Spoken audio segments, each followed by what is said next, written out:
Man, I had to restart and make this. Man. Man. Man. Alright. I wonder, can I? Fuck it. Anyway, man. Today, man, we just gonna chop it up, man, about. I'm gonna be talking to y'all about some of the jobs I done had, but more so, a nigga making all these videos because the ones about the job, because I want to paint a real good portrait about the shit I'm finna say. Not only in the sense of this video, but as I go on, my whole thing is the videos I'm posting should come full circle in entirety to show. Because see, one thing and one narrative I'm hoping to really put into the face of the world is that, my nigga, the biggest insult that you can tell at least a black man like myself. I can't speak for other black men, right, that I'm not around or that I don't prescribe to being with through my experiences, through, my trials and tribulations, through, direct confirmation of, hey, you was here with me. You feel what I'm saying? So with that being said,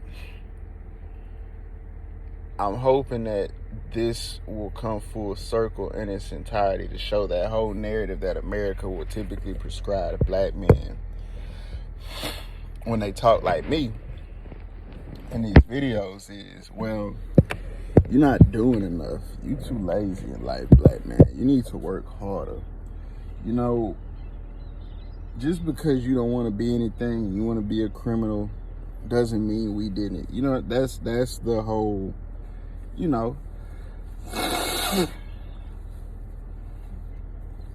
See, and I keep saying this. This should reach the jails.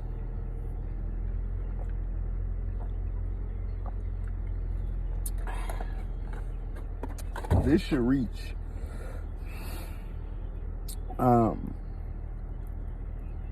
niggas who are on their last looking for hope. This should reach the niggas who had a sense of a proud father figure in their life at some point. That straight up told them, hey man, look, no one in that Bible, or even if not their father, just had some strong black male figure that at some point told them, hey look man, nowhere does it say in the Bible that you are to live your life by proxy or by means extension of how well you kissed this white boy's ass. It just don't say that in the Bible, my nigga. Now if it did, shit. I don't want to go there. But I say it like this. I'm hoping that these videos go to show that, man, listen, not only are you not isolated in your thought process of knowing innately, without needing any instruction or teaching it, not only is the way of living and the way of life for black men in this country not only extremely obscure, perplexed, blurry, disgustingly misconstrued. I mean, my nigga, the intent of these videos is so that, cause see, my nigga, I was lucky by the grace of God that I didn't become another black male statistic when I was in my criminal days of waking up thinking, man, I'm not working hard for shit, nigga. See, there's dog, when I say there's graveyards full, there's county morgues, because when you die, don't nobody come to claim it. The county gets your body, my nigga. There are county morgues full. There's secret hidden white folk cracker sites where they probably done cut us open and took our organs, eyes, nigga, full. My nigga, to this day, I remember, and I can't say much, but My nigga, every time I had to beef with a nigga, especially from the streets, another nigga who really felt like me, but was maybe a little off by a couple degrees in the sense of his values and moral compass, in the sense of saying like, hey, where you choose to sit and suffer silently and try to work on finding God, I'm gonna go out here and do this crime and sell this dope. We might clash at some points, and it would always hurt me deep down to think, man, if I had to remove you or defend myself, you could have probably been an ally to help me further my message of saying, man, we don't have to do this shit, my nigga. Ultimately, these crackers have been telling us exactly what we need the fuck to do. My nigga, leave. My nigga, leave. Straight up. I feel like the Middle Easterns keep showing us that. My nigga, you can go other places. You can link with allies. Nigga, we ain't the only people that don't like these people, don't want to live up under them and work for their reality to be secured. With that being said, though, without getting off topic, the video today is mainly about two jobs in particular that I feel were kind of synonymous in how they ended, right? The similarity is also why I'm telling them simultaneously in the same video, not simultaneously, but sequentially, but also why I think they'll be very beneficial for younger black men to hear, as well as older and maybe ones that are my age as well. Because you never know where wisdom could be derived from and how it could serve people. So, let's start with the first job I'm gonna start talking to y'all about is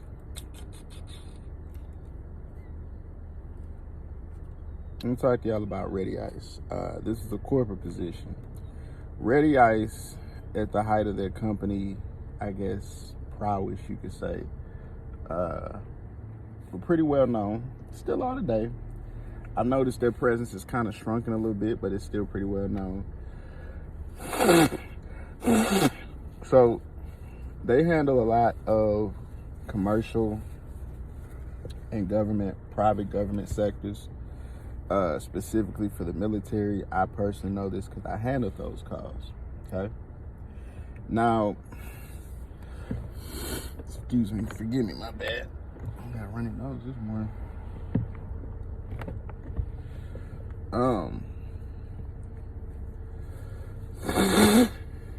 Shit.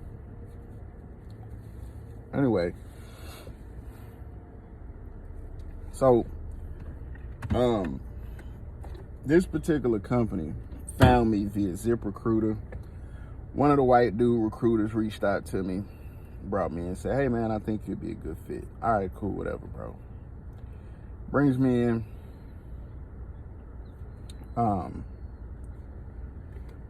We go through the initial phases of just talking and everything goes good. He determines he likes me.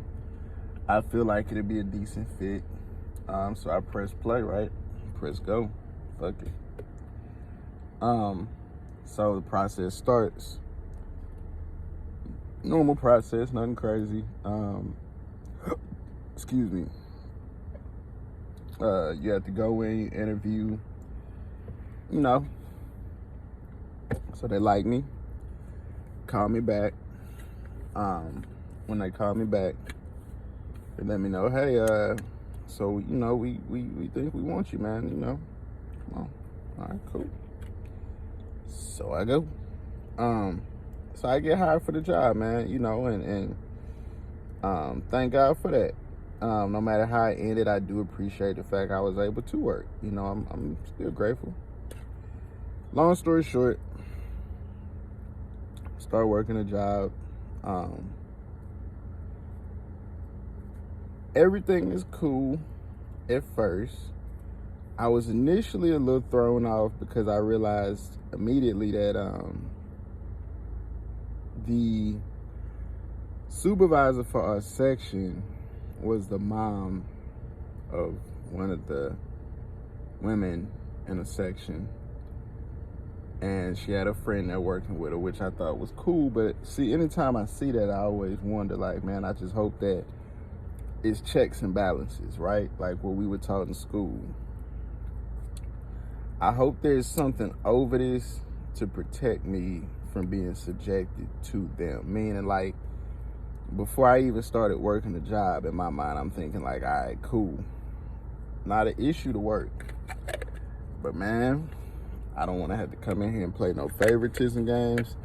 I don't have to feel like I'm having to deal with your daughter in a way that's like, you know, if she likes me, I need to entertain her.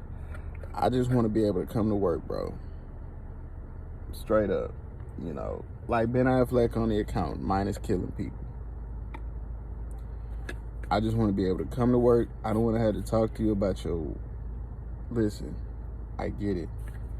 You want friendly coworkers. I get it, man. But one thing I noticed in this world was white folk can come to work and have a bad day. They can come to work and say, man, listen, I don't feel like talking to nobody today, man. I'm here to do my 8 hours professionally. Which, side note, when the fuck did work become a mandatory social hub? Nigga, I didn't know you worked here before I got this job, and vice versa. Thus, we didn't come into this looking at each other like, oh, okay, hey, so you working, I'm working, all right, you want to be friends? No, nigga, I don't. And if I don't, you shouldn't, you know what I'm saying? So, man, anyway, that being said,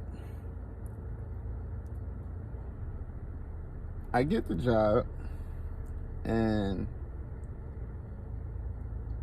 the first thing that happens is that I notice, okay, all females. So the section we were in was pretty much like, we're the ones who, we place orders, we take care of customer service, things like that.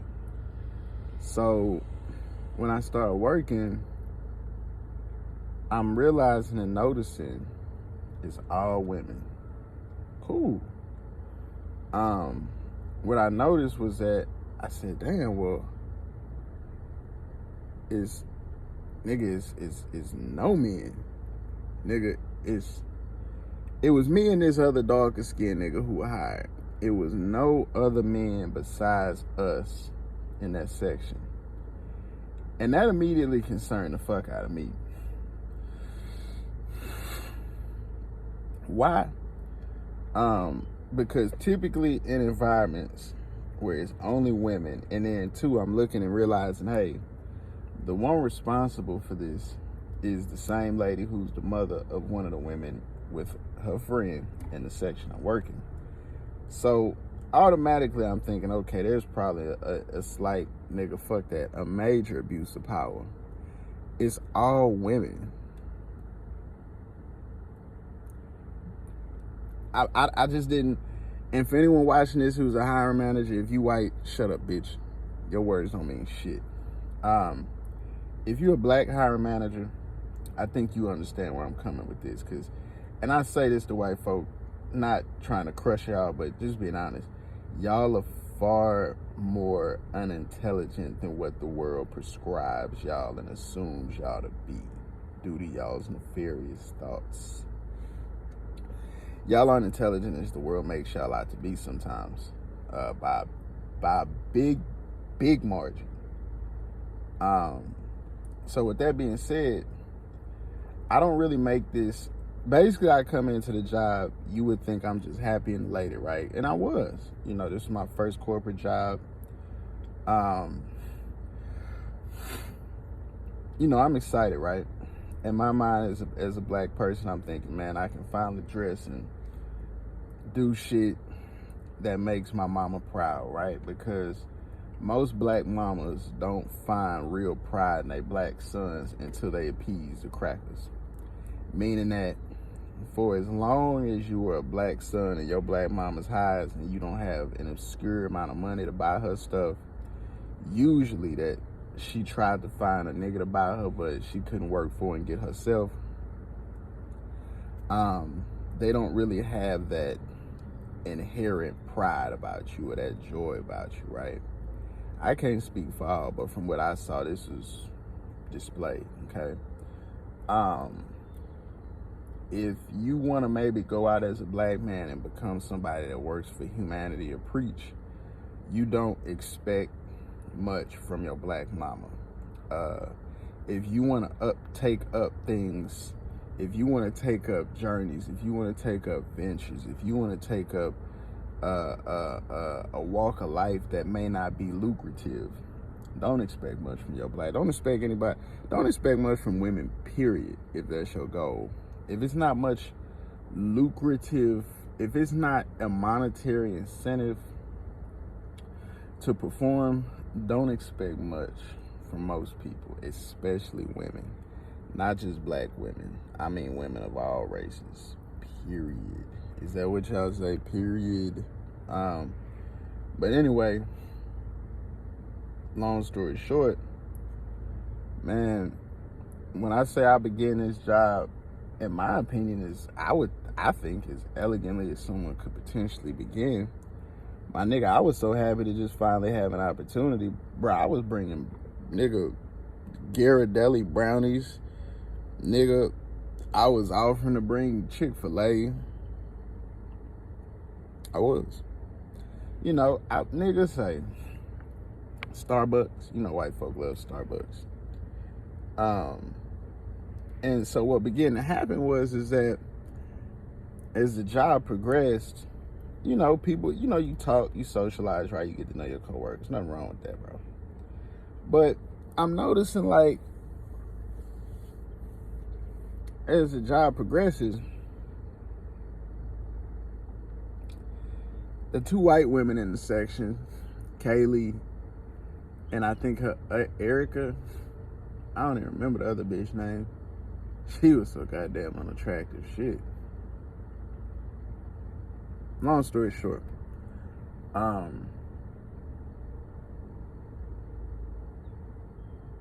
job starts, they begin to get more sociable with me. Meaning, like, when I first started working this job, I really wasn't too talkative besides being, in my mind, I was thinking, like, okay, if I'm not coming to work being that super friendly nigga that y'all probably want especially a black man to be, I know I'm gonna have a target. So here, man, you can't say I'm not friendly. I'm bringing you food. Like, you know what I'm saying? Like, I'm spending money out of my paycheck to make y'all happy. So, man, to say I'm not, you know what I'm saying? Like, what more do you want me to do to appease? And this is work we're talking. We're not talking about me meeting you at a bar, bitch. We're not talking about me meeting you at some, you know, fucking, you know, just some social labyrinth of sorts. Nigga, this is work, bro. So really, me doing what I did, really, I don't have to do that. Most would say I shouldn't have. But I did it just to kind of like try to show, hey, look, man, I'm not very talkative. I'm not one of those people, man. I just want to come to work, bro. That's all I want to do, man. So, that being said, I'm going to just say that the interactions between myself and Kaylee begin to increase in the sense of she would kind of go out of her way to, I guess you could say, she would go out of her way to have interactions, I'll say, right? That's a safe word. When I say interactions, right, she might tease me and say, like, she used to leave little notes, like, because I say salmon. She says salmon. So she would, like, leave pronunciation notes. She might, like, ask me little things here and there, like, lean over and, like, you know, start a little conversation, right? Cool, whatever. I didn't really mind that. Whatever, cool, bro. This is where I knew shit was gonna probably, yeah. I knew then and there, like, when this was said to me, I thought to myself, yeah, man, I'm probably not gonna be no corporate nigga, man. If I can, man, God, I'll take it, bro. Cause Lord knows you had the power to create those environments that would be fair for niggas, but if you can't, hey. With that being said, one day, maybe not even too 2-3 weeks into the job. I'm not making this up, man. I don't know what possessed her to do this to this day. I don't. I really don't, man. Kaylee's friend. Now, this was like supposedly her best friend. Both of these are white women, by the way. Her best friend was a little bit paler than her, a little taller version of her with no ass, per the usual. And no white women haven't grown ass, my nigga. Black men, because I hear that shit a lot when I watch YouTube. White women fine now. Not really. When you work out, you gonna grow what appears to be a booty, but that's muscle. You're still going to look genetically like and similar shape-wise to your mama. So if your mama is built bad and not naturally built good, you're still built bad. I don't count workout bodies as, hey man, white women that leveled up. They still look pretty bad built and still look kind of nasty naked in bed. Just being honest. Typically for that skin tone and range of people, I need very hard drugs to carry an erection, sadly. Anywho, one particular day,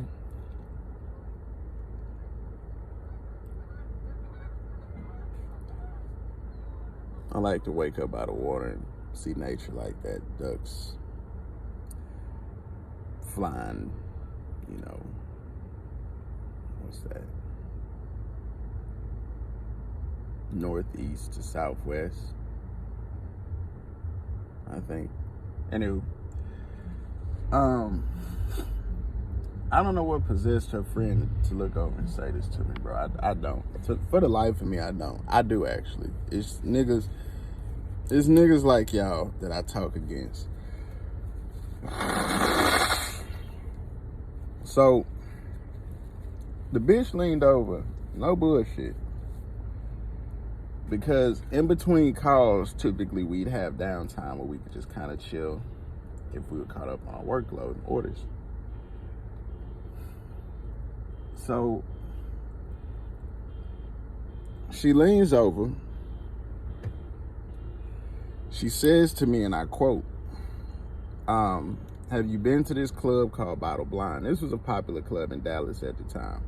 Chris Brown just came out there and tore that bitch up. Had that bitch lit, right? So I'm just playing along, right? I'm like, nah, I mean, yeah, but I know what you're talking about, but yeah, whatever, bro. So she goes on talking, and I don't know why this caught my ear, but somewhere she's like, hey, I'm gonna tell you something. I'm like, all right. It's like, you know, I had sex with the bouncer that works there. As soon as she said that shit, I knew. I was like, yeah, I ain't gonna last here, my nigga. It's over with. It's over with.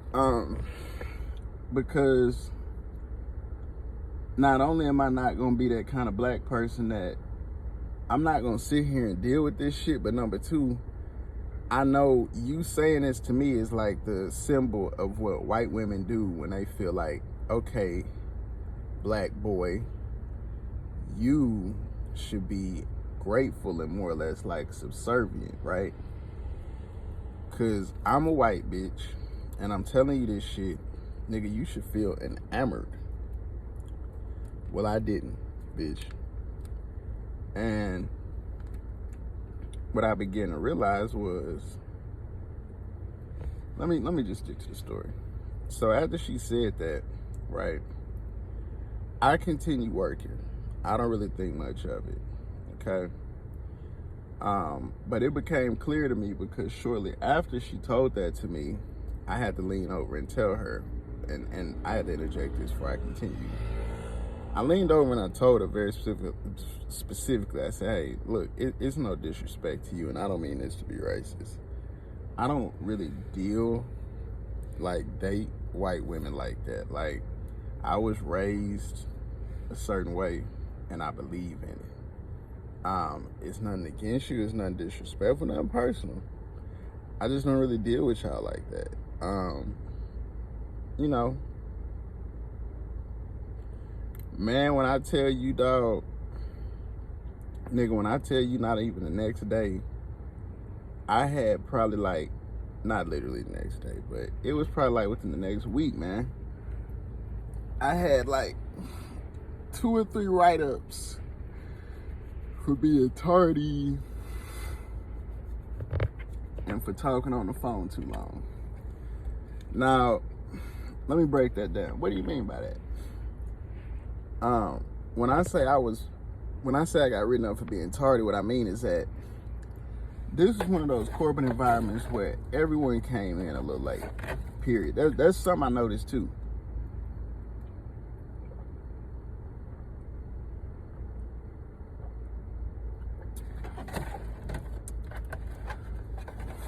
Something else I noticed too. In the corporate world, you can bend the rules as long as you stay in good favor with the white people in charge. As soon as you begin to piss them off, they start minding and paying attention to all the little things that you do. I went from being somebody who, when I started this company, just like most jobs I have, my nigga, I immediately began to get accolades and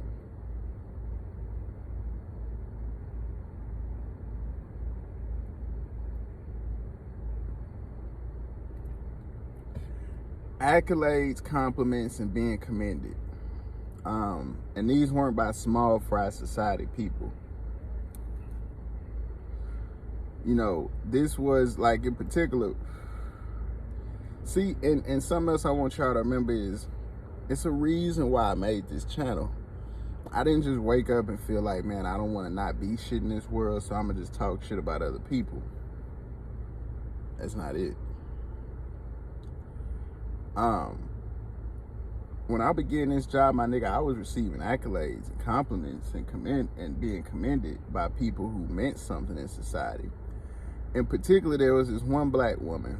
She was a high-ranking officer in charge of securing supplies needed for certain training and program regimens that were going on at that particular Air Force base. Now,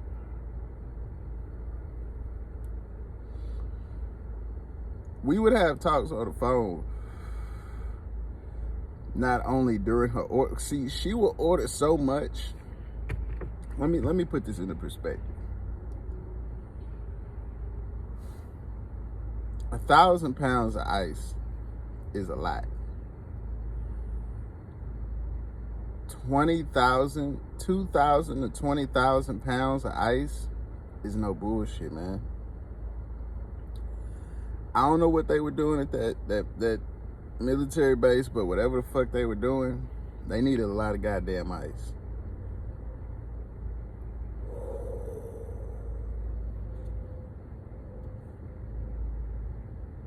My bad, I had a call come in. If this dirty bitch blows my phone up. So, oftentimes when she would call in, she would start, like, basically what I'm saying is, because of the other people I worked with, all the other white folk in the section, they would never really want to deal with people who had big orders, because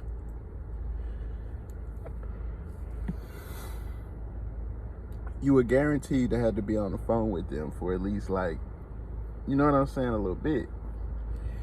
If they had big orders, and we had a feature where you could repeat orders, typically big order people would repeat orders, but not all the time. When they didn't, you would be on the phone with them for a little bit.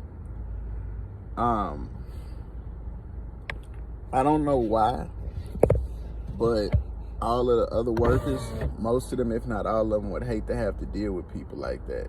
I looked at it like, well, that's what makes your day easier, because after a couple of them, when you look up, a couple hours have passed. Next thing you know, it's lunch. Next thing you know, bro, it's time to go home. Long, hard calls are the ones that make work days go by.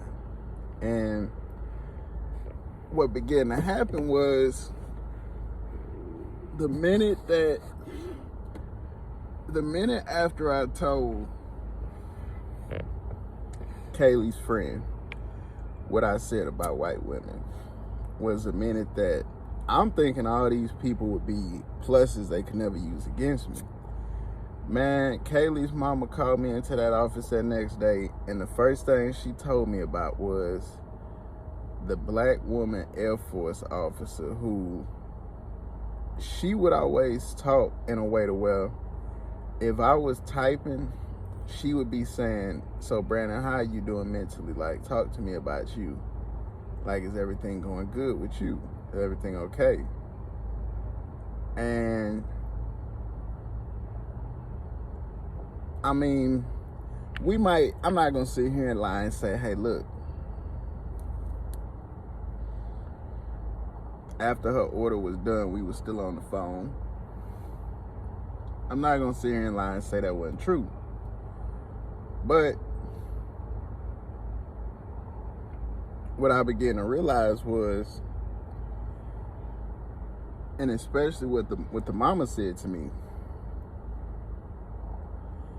she would not, mind you, the black officer had called in numerous times trying to say, hey man, look, promote Brandon. He's a hell of a guy. He works hard. Like, he's gonna go to the bitter end to make sure customer service is delivered, and certain procedural aspects as far as how you treat people are adhered to. My nigga, I remember her specific words. So, Brandon, I received some calls, and in regards to the calls I received, you need to stop going over the time limit. You're only allowed 2 minutes on a call. If they can't do it in 2 minutes, hang up. Now, when I'm sitting across the desk from her and she's saying that with a straight face, in my mind, I'm thinking, okay, number one,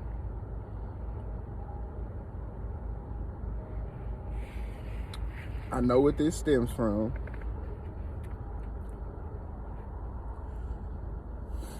Number two, this is what it's like to be black in corporate America.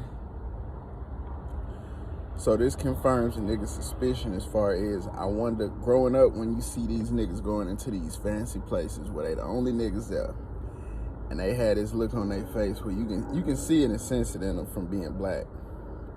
And you see this kind of like energy of like how they carry themselves, like, hey, I'm, you know. So in my mind, I'm thinking, well, nigga, if you that nigga in these positions, in these jobs,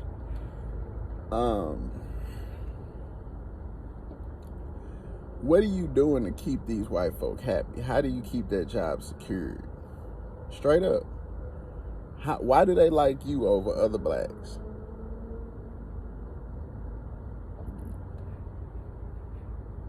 Stop me when I start talking crazy. Honestly. Cause I don't think I'm talking too crazy at all.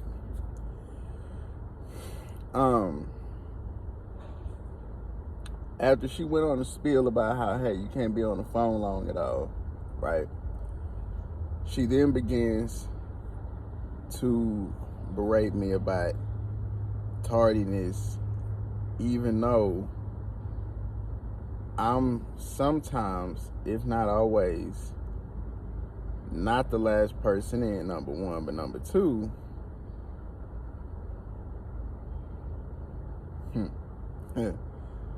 man,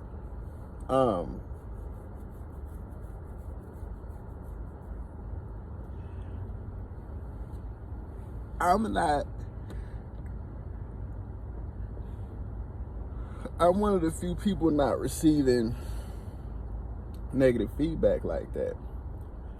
Meaning, like, most and a lot of the other people that were working in our section, a lot of the other females who were working there, they were getting, you know, people who would call back and say, hey, please transfer me to someone else. I just spoke with such and such. I don't want to speak with them again. And it would be like, hey, yo, calm down, bro. I got you. My name is Brandon. I'm in the same section. You good, bro? You know what I'm saying? So what I started peeping was, it's like, okay, it's favoritism. Cool. This is why I think, too, women shouldn't be in positions of, like, how you have a lot of black women nowadays that be in positions basically where that used to either be a Hispanic man or a black man, or like a crackhead white boy he like a real lowly level white boy, and they throw this to him as a way to like kind of rebuild him and get him back up, right? It'll usually be those positions where I've noticed that women will completely destroy a company from within those positions. Wherever that position's reach can extend to, women will destroy a company if left unchecked. Because what I saw what was happening was that, okay, this section has turned into, well, let me finish the story. Long story short, over probably the next 2 or 3 weeks, probably within another week after that, I began going on myself to HR because I'm like, bro, what's going on? And basically what this white lady told me was, in so many words, what I got was, hey, look, you're under the microscope. The rules are the rules, unfortunately. Whatever you did to make it where now you are getting like looked at, hey, unfortunately sometimes you have to try to play ball in these kind of positions, in these circumstances, because it's not always perfect. And then I thought, man, you know, that's actually true, because it wouldn't be perfect even if white folk weren't here and it was just black folk running it. But what I never forgot was, as I said, you know, yeah, all that's true and all that. You know, white folk, y'all always find a way to try to mix up words to make it seem like, you know, well, you know, when you really look at it like, you know, life is beautiful looking at them. Nah, bitch, first off, immediately in my mind, I'm thinking, yeah, but guess what? Just how y'all try to prescribe stereotypes to us black folk, this fits y'all's narrative. No accountability. White folk do not have accountability and the ability to accept and admit wrong and try to fix it. That's why I always tell black men, when you see certain traits in black women, like them hanging around white folks and talking like them and lying like them, leave. Don't fuck with them or dog them out, because that's them kind of showing I'm more or less moving with the cracker. Because I'll be damned, even the black hoes that I met that come straight out the hood and might not talk white, once they start moving in that deceitful way of a cracker, I get from around. Because you ain't got to talk white, you ain't got to talk like them to start moving and start that whole venomous, you know, backstabbing like nature of them.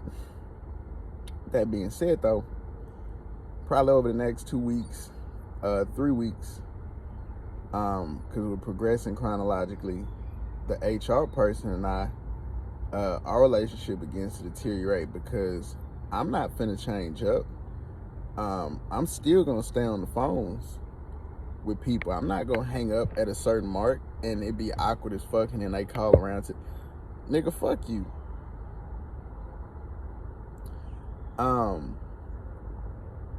I still was running my 3, 4, 5 minutes late after hitting the coffee room, hitting this break room, nigga, hitting the restroom, filling up my water thing, heating up my snack, and then being ready at my desk.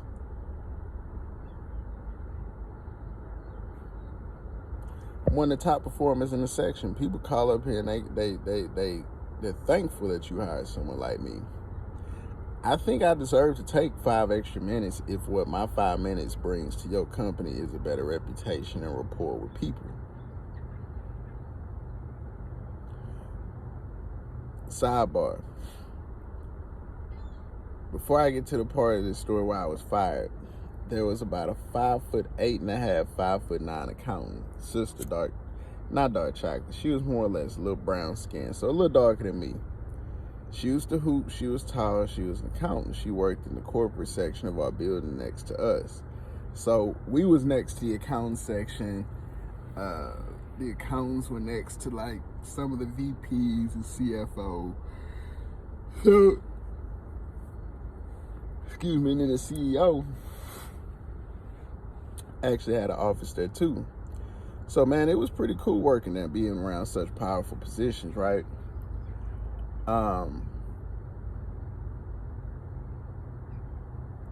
Something interesting that happened was that over the course of me working there, during one of my trips to the coffee room, the sister, who I thought she was fine, I still think she fine,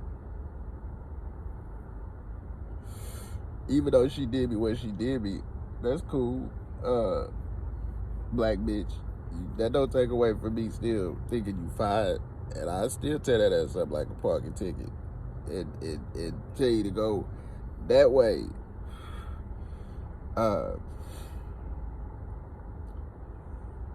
We began talking on Snapchat. I tried to weasel my way in. I seen her in the break room. I said, "Hey, you do braids?"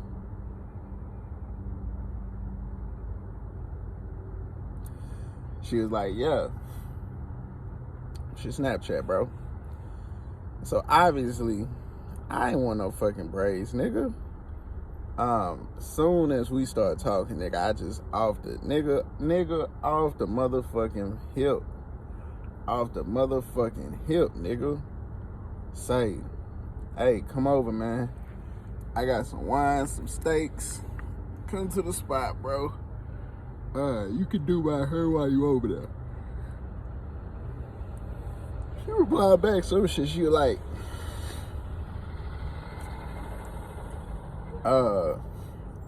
I do it for like 75. I must have replied so motherfucking me fast. Pluck, why would I be paying you?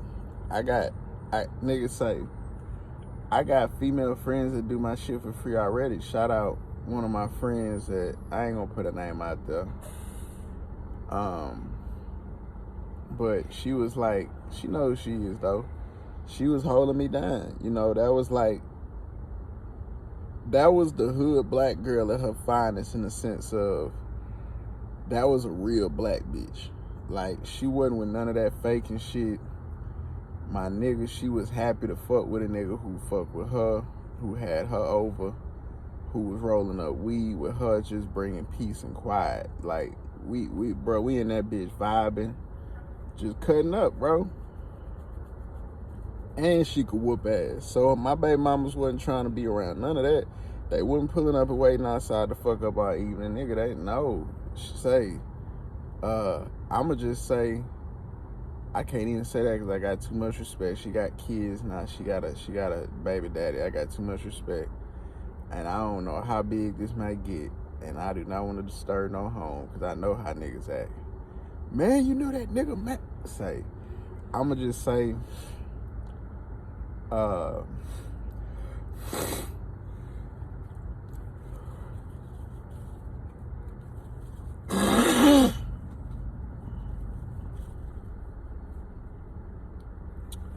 I'ma just say she know who she is. Cause she used to always, we had a little thing, we built a bond with each other. We'd let each other borrow money and hold each other down. Anyway,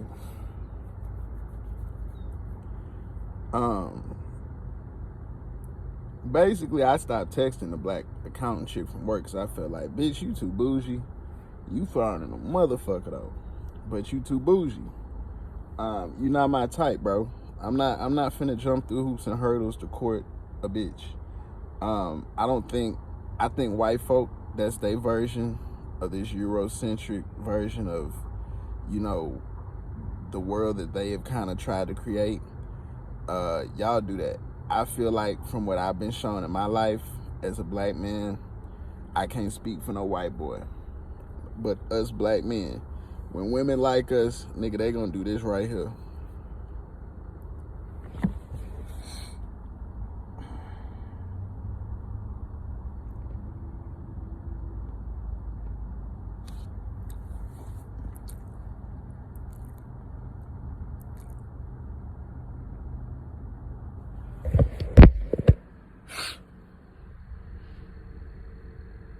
Hello. I ain't gonna do that right there, my nigga. It ain't gonna be too much. You know what I'm saying? So, nigga, I stopped talking to her, and this is throughout the time where I was still on good terms with everybody, right? So I started talking with the black girl amongst all this.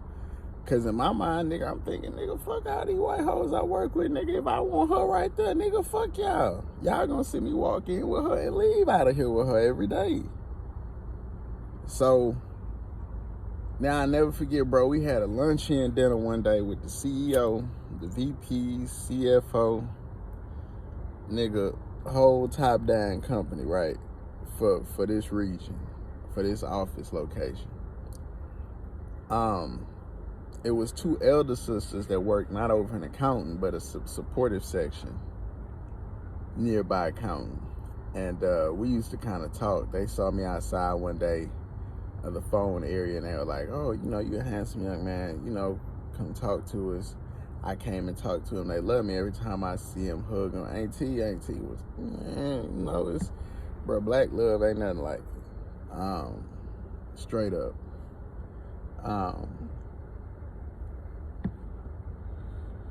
So during the luncheon, one of the black women who was real cool with me, she hits this little board thing. They had a prize for like this little game they was playing, right? I think it was like darts or some shit. She won a company jacket. Soon as she won it, they had like one size, I think. It was a little too big for her, so she was like, woo. A little too big for her, so she look up, she say, Brandon, come here, this would look good on you. Do you know the black accountant? The one from the workplace that I was trying to fuck on, you know what she said?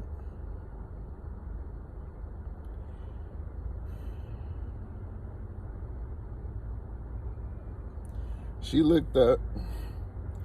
I never forget, because this is what really showed me the evil.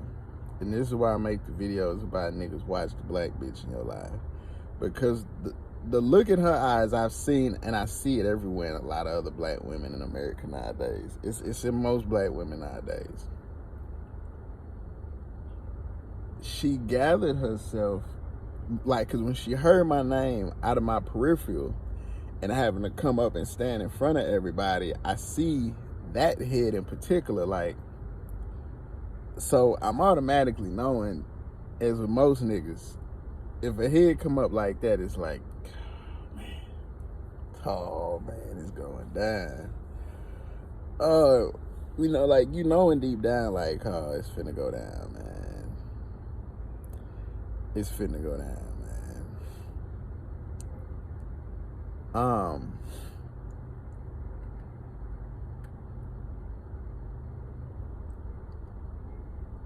Man,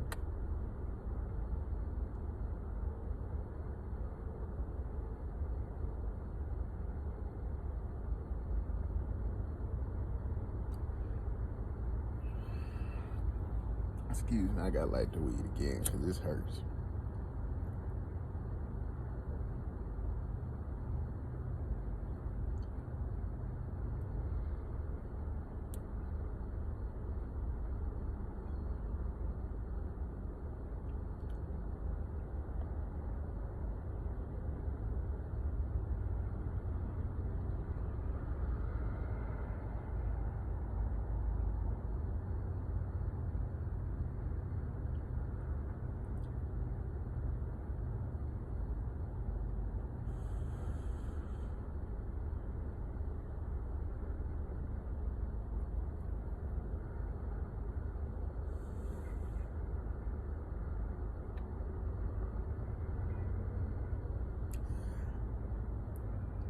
Black man, get the fuck out this country.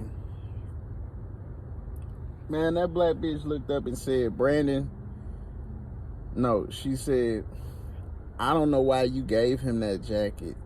He don't deserve that. My nigga, She said that and put her head right back down in her phone. And I looked around as all the white folk looked at me. Didn't say shit to this black bitch. I ain't say nothing to her either. I just looked at the old school sisters. They smiled. The one that gave me the jacket hugged me like my mama never really used to hug me.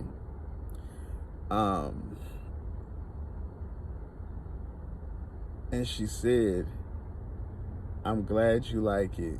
Enjoy it. I know you'll look good in it, baby. My nigga, when I tell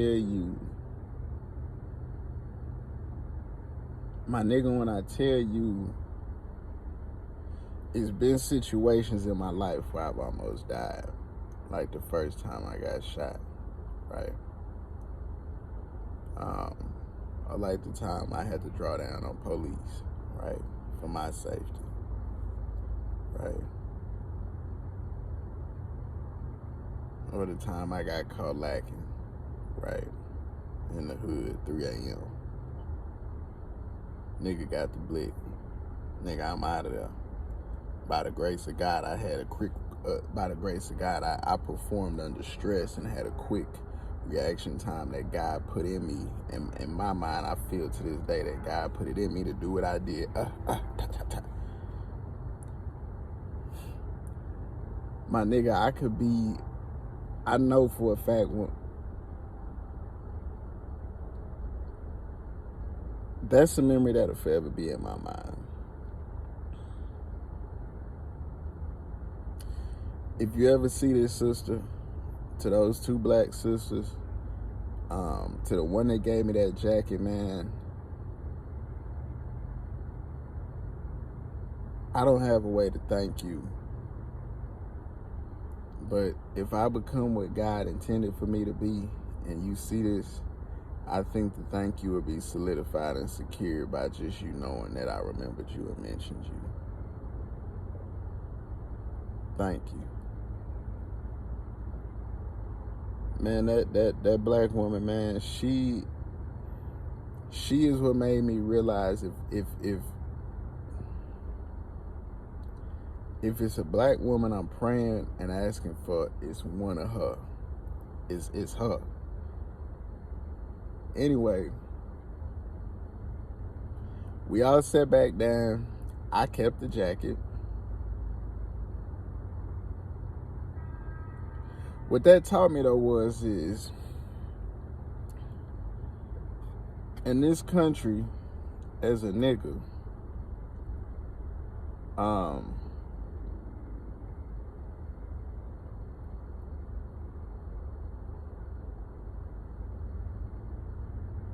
no one's coming for you, no one's fighting for you, no one's saving you. Besides God. Besides God, Jesus Christ, and the Holy Spirit. That's it.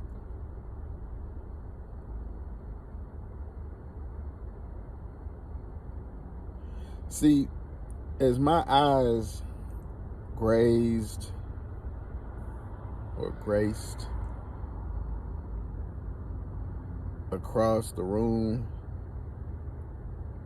and piggyback rode the ambiance across the many faces that were coupled with his presence in this small vicinity, I didn't observe not one face that matched even the loose equivalent of what you may get in response to, let alone it being done in public in broad daylight, but like the equivalent of, say, for example, a black man saying that or doing something outlandish to a white woman, passing her in public, bitch, fuck you. You know, like, it was almost like the faces I observed were almost, because I'm not going to sit here and lie and prescribe what I think or know, that I'm assuming ultimately what was inside of those white folk, because faces I can't say 100% represent what they felt. But what I can say is that complicit nature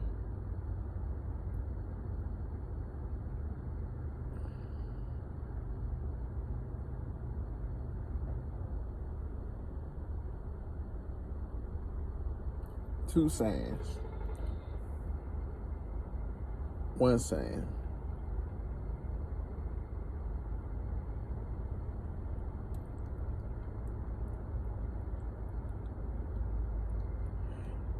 I don't remember the saying, but the saying basically was, because I don't want to butcher it, but the saying was basically it was on complicitness, or being complicit, in the sense of, if somebody's getting fucked over right next to you and it don't cost you nothing to lean over and maybe say, hey man, you okay? Or, you know, hey man, you need a bottle of water.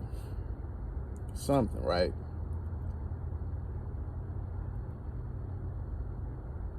If you complicit during my time of destruction, and I'm looking up like, hey man, I'm new here, I don't want to, you know, no one's gonna, because if I say what I really want, it's over with. All I can say is, from what I gathered, and I hope I'm wrong, the look and energy in the room was like, yeah, no one cares that you being talked to that way. No one's about to say anything.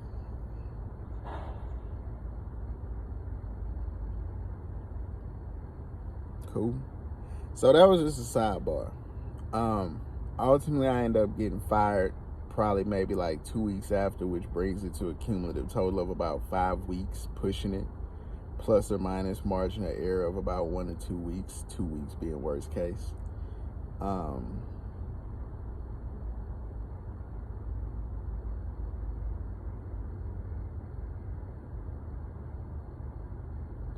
I was ultimately fired for being tardy, but I think they just couldn't fire me legally on paper for anything else other than that, because I think had they admitted to firing me for the fact that I was on the phone for too long, I felt like they were scared that they would present a legal angle for me to pursue. The next job, the UPS store in Delaware, ran by a white guy named Frank, was the owner. I got this job fresh out of jail. I got arrested at the Sitting County for about a month. Caught me with a gun. The gun that I had was legal, nothing wrong with it, but hey, apparently, I guess I wasn't supposed to have it. I had it stashed away in my car. I was taking my friend to donate blood. Nah, this wasn't really my friend. This is a nigga I got weed from. I saw him at the gas station. Just could look at him, tell by the way the nigga was walking, how he was dressed, and looked. I said, yeah, this nigga's selling weed. Oh, man. Too easy. So this was my weed man. He used to donate blood, not every day, but like, you know, he would typically follow the schedule. So it would be a trade-off, like, hey, you take me, I'll hook you up. So boom.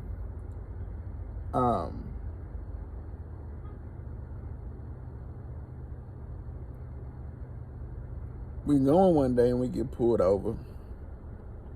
Find the gun hidden. I hide the gun because in my mind, I'm knowing, nigga, I'm not leaving this house for no fucking stranger.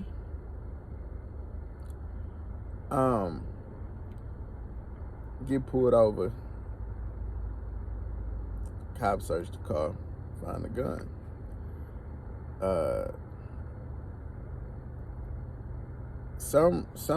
We had to wait until some kind of different special cop came out. I don't really want to get into that, right? But the special cop or the different cop come out is like a different, like a detective kind of car, a fancy little car, right? Got some doodads on this motherfucker. He starts wanting me to say what a gun belonged to him because the weed man is apparently a felon. Like, well, just say it's his gun, bro. Say it's his gun. Nigga. It's a legal gun, bitch ass nigga. That's my gun. Cause I don't want this nigga to get my gun if y'all running and y'all see that it's clean, bitch nigga. Give me my gun back. Just, cracker shit. Dealing with them. So I stay adamant and just stand on my pivot. It's my gun. It's all good. I'm cool on what you saying, cracker. Give me my gun. Meaning I go to jail. Go to jail, get out. Now, Frank, he had written me before I went to jail. So when I got out, I messaged him still on the table, so I started working. It's a decently diverse crowd up there. I went from working like 2 or 3 days part-time to being asked to work as many days as I could, and then overtime too, having to cover and stay longer a lot of times. So what happened was, in a really short amount of time, and I had this job probably for about at least almost 2 months. The longest job I've ever had in my life was like the military for 6 months. This was probably the second. And I want to say it was probably within my second or third week of working though. He just says to me, hey man, look, I like you. I'm going to go ahead and do you, full time. Wipe the bell. So, I'm grateful, obviously. Cool.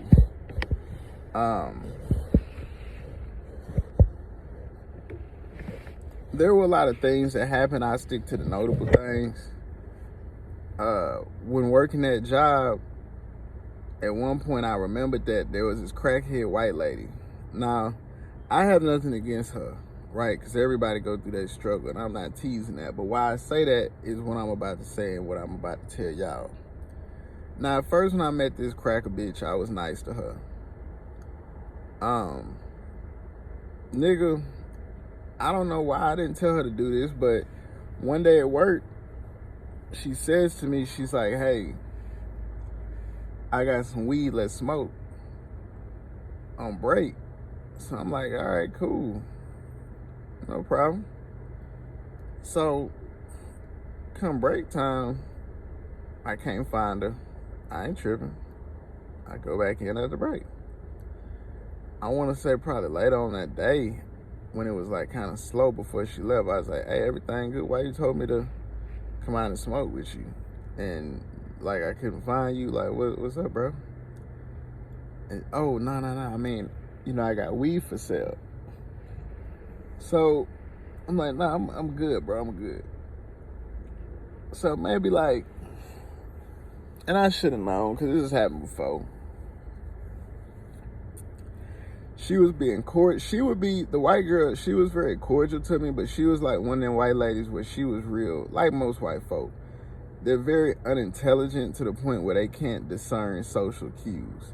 So she would always be up under me at work, follow me, trying to talk to me, to the point where, like, even if I was in the middle of a transaction, she was too mentally inept to be able to peep. Like, the customer would usually be looking at her like, bitch, what the fuck are you doing?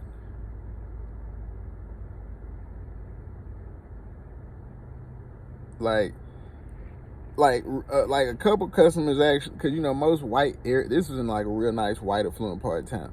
Most white folk, they just sit there, they're passive aggressive, so they don't speak on elephants in the room. It can be some obvious shit that needs addressing. They won't say a bitch ass thing. They'll just look off purposely in the distance, as if that fixed anything in life, ever. With that being said, she began to consistently see it. In her mind, she probably thought like, oh, okay, he's dissing me. But she just would eventually see that I wasn't into her. I wasn't trying to reciprocate nothing. Like, bro, we just working, fool. Like, you build bad.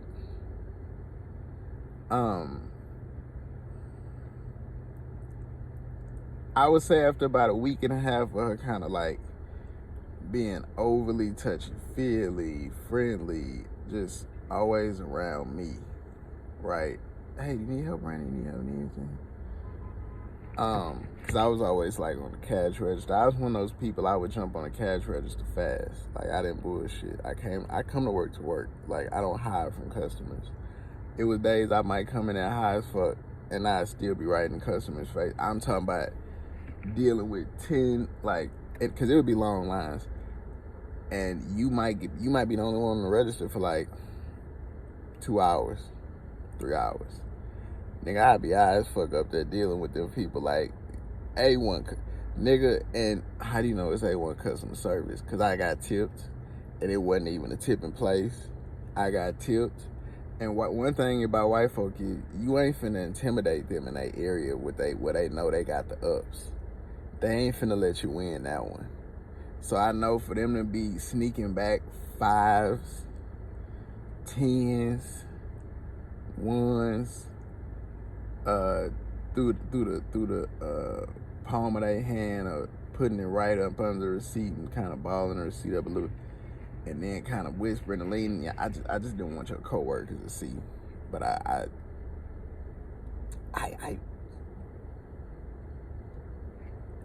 didn't want your coworkers to see, man. Go grab a beer, man. That's white folks' number one thing to say when they like you. Go grab a beer. So anyway,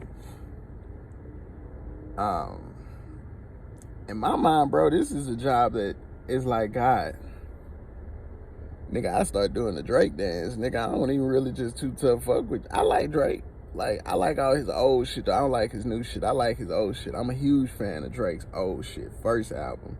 Second, all the way I think up to like third album. And then at the third album, anything before third album and prior, where it was like a lot of Young Money tapes, is like the Drake that is serious. It ain't the friendly, goofy shit. It's real nigga shit he talking.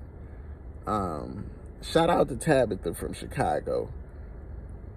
If you had my kid when you was in Houston doing the I Am Music, you were in Houston for Chris Brown's tour.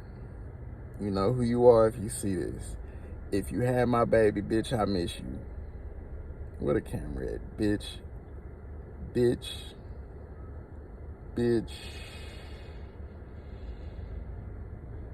I miss you. I was so happy in life, man. I thought it was like, man, it's finally over. Like I have an opportunity to work and thrive. And one day we were real busy. And you always got people at the job place you're not gonna like, or blah, blah, blah. It was these 2 white boys who worked there. Now, me personally, I think they were like not mentally retarded, but they would have been in that category in school where you would have something mentally thrown off about you, so they had to put you in one of these classes. Because they would never do anything. But they weren't retarded because you could also see in them where it's like, it's the belligerence of not wanting to work. You know what I'm saying? You can see that laziness in them. So, with that being said, one evening I'm working there, and it's a line full of white folk out the door. And you know, white folk, they kind of, not only are they kind of dumb, but yeah, there is no word for that. That was just stupid. Because even though it wasn't a lot of room in our building, and I respect the fact they were kind of trying to be, you know, not selfish or just considerate of the fact that at the UPS store, while it's open, at any point in time, you might get drop-offs that could fill up the entire lobby and make it to where it's barely room for a couple people in the whole fucking front lobby region or quadrant of the store. So as you tell, or sometimes you forget, because as you deal with people at the cash register, it takes experience to become good enough to where you can just, be doing in order and be yelling, hey, y'all form a line as people come, hey, y'all come on in. I'm not the type, I'm not finna keep saying, I said once or twice after that, look, you in line, you relay the message, motherfucker. You don't see me working? Are y'all stupid? Y'all see this freezing sleet coming down? Do I have to tell y'all motherfuckers to just form a line inside? Ain't y'all a lot of white folk, affluent corporate niggas? Like, ain't y'all got some brain? Get the fuck out of it. Nigga, it's room right here. Anyway, some of the customers start becoming irate because they see me working. And when I say I work, bro, I work. I have a bottle of lemon water. You'll see me wiping sweat off my forehead with a little handkerchief. Nigga, I pluck my fingers away for your sake. Some of the customers kind of start leaning over and seeing and noticing, wait, nigga, it's 2 more blue shirts, 2 more employees, and it's, 2 more open registers. 3, I think we had open, 4 total. But it's 2 people that can potentially man 2 registers to help speed all this shit up. So I'm not gonna sit up here and listen to these customers leaning over, looking and, obviously asking, hey man, or, just curious, not to be rude, or they, white people are indirect, they passive aggressive. They don't say, hey, can you ask them to get up and work? They'd rather just try to say 1,000 fucking words or just say what they really want to say. So after about the 2nd person that I could see, or about the 3rd person that I could see that was kind of making it out, like how they kept leaning over as we were, like, as I was typing in addresses, verifying, like, hey, what kind of cardboard box, the measurements, time and date. After this person, I'm knowing, okay, people are kind of getting mad, like, y'all is just sitting here and there's so many people, and understandable. So I just straight tell them, hey, look, bro, y'all need to put y'all phone up. No disrespect, bro, I'm not trying to disrespect you, but you come to work, fam. You need to put your phone up and just come to work. Like, come hop on register. Dude not only don't put his phone up, but tries to just walk away. Not towards the register. The nigga don't want to do nothing. Like, you're sitting here, not doing nothing. So I kind of, as he walks away, I kind of shuffle to the side to get back in front. I'm like, bro, are you good? What are you doing, bro? You're at work. Or like, is something wrong with you? White dude. And I'm trying to just get him to speak, like, bro, what is wrong with you? You're at work, bro. Go towards the customers. Like, your lunch is over with, my nigga. Like, what the fuck what is wrong with you?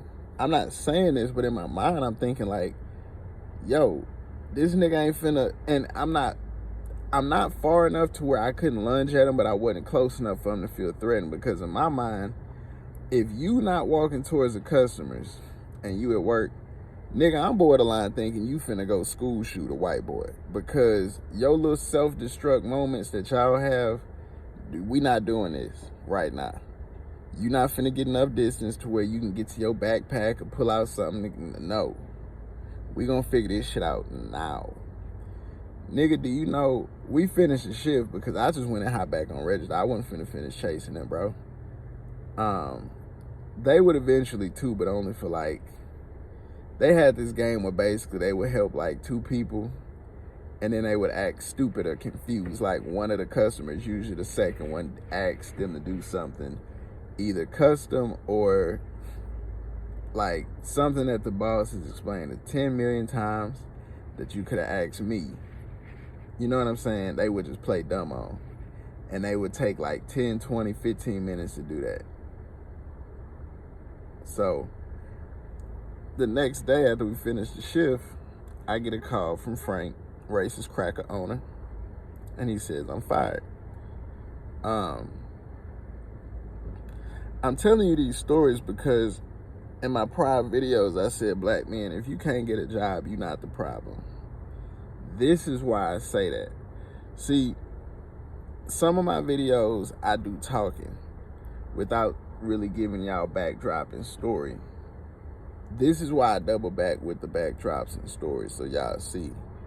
I'm not, none of these aren't, I'm not just some schmuck who's deciding, hey, fuck it, man, let me just, fuck it, like, yeah, time to bullshit.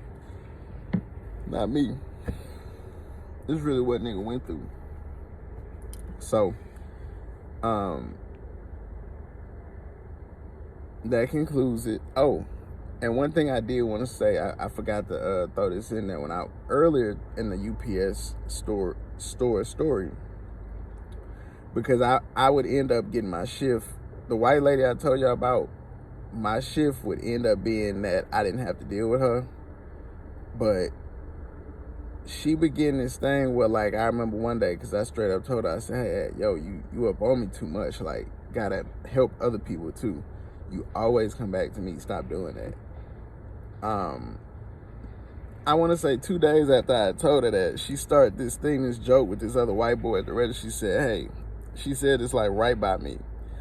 Anytime something goes wrong, we'll just say Brandon did it. And I ended up telling her, like, right then and there 2 or 3 times, hey, that's not funny, bro. I don't find that funny. Like, nah, I'm good. And then I remember, like, one of the other white dudes, it was one day because she said it again, and he was like, hey, she's just trying to be funny. I said, hey, yeah, I don't, nah, hell no, it's no funny. I don't find it funny. And it was just a lot of tension, but that was a sidebar. I did forget to throw that in there, but I'm hoping that these stories kind of show, like, this is why, you know, what do you hear most people say, especially white folks? You're not trying hard enough. You're not doing enough. You're not, be better, right? It's something you doing, black man. The stories I'm telling you are to say, just like Barack learned, you can be the creme de la creme in the sense of your craft and how you express yourself and this, that, and the third. You'll still be relegated to what they see you as from their perspective. This was just story time. As y'all know, I don't really do too much conversating on story times, but just wanted to, you know, something convicted me to share this. Hopefully, again, this does kind of talk to more or less a younger black man and help him figure out, hey, should I just get a trade? Which I would recommend that at this point. Get a trade. Worst case is you'll be working with your hands, but you'll always have a way to eat, provide for yourself, and typically you can work by yourself and you don't have to worry about crackers being over your back. But anywho, God bless you. God bless you, fellow black men. I'm going to end this bitch in prayer. Our Father who rejoices in heaven, hallowed be thy name. Thy kingdom come, thy will be done on earth as it is in heaven. Give us this day our daily bread, and forgive us of our debts as we forgive our debtors. Lead us not into temptation, but deliver us from evil. For thy is the kingdom, the power, the glory forever. In Jesus' name, amen. So I just want to pray for all the black men that watch this video, that this video finds its way to. They get honor, wisdom, and intelligence from this video. And that it just helps them to build a future that they know they can for their people. In Jesus' name. Also, help get us through the hard times, the times that may not look promising, the times where we feel lost, abandoned, and alone, God. The depressed times where it seems like it ain't no progress being made that we can see or we know about. And in hard times where we don't know what to do, God, please make it easy for us to find the next appropriate God-fearing step that you would ordain. In Jesus' name, amen.